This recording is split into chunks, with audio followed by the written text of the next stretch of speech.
Hello and welcome to another video in our Taking Care of Business series. In a previous video, we examined the pros and cons of structuring your business as a sole trader and partnership. But in this video, we will examine the more complex structures of a company and a trust. Let me say up front, it's almost impossible to recommend a particular type of business structure without an understanding of your business venture and your personal financial situation.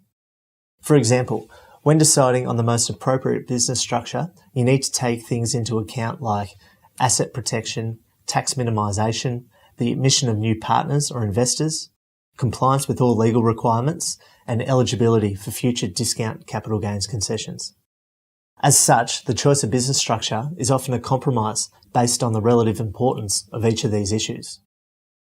The third structure we will examine is a corporate or a company structure. A company is a separate legal entity distinct from its shareholders who own the company. Companies are granted separate legal status to enter into contracts and can sue and be sued. They are governed by the Corporations Law, which is administered by the Australian Securities and Investment Commissions. There are different types of companies, but the most common is a company limited by shares. They provide a form of asset protection with limited liability, so personal assets of the individual shareholders are generally separate from the debts of the company. They lodge an annual income tax return, and the company's profit is taxed at a flat rate of 30%. The fourth option we'll discuss is a trust structure. A trust is not a separate legal entity like a company, but appoints a trustee who is required to undertake all obligations and transactions on behalf of the trust. The trustee's role carries a legal liability for the activities undertaken, so trustees are often companies to limit that liability. There are several types of trusts, including discretionary trusts or family trusts, where the trustee has the discretion on how the trust income is distributed each year to the qualifying beneficiaries.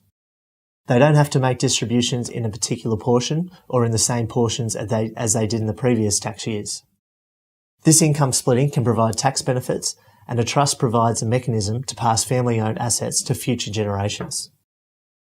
A unit trust is a form of fixed trust whereby each beneficiary, i.e. unit holder, is entitled to trust income and trust property in proportion to its number of units owned. A trust must lodge a tax return and can pay tax if the net income is not distributed while the beneficiaries pay tax in their own right. In summary, your choice of business structure is very important, and to make a recommendation, we really need to sit down with you to discuss the issues like asset protection, tax minimisation, and the likely admission of new investors. If you're looking to start your own business or want to restructure your existing operation, we urge you to contact us regarding the various types of structures. Until next time.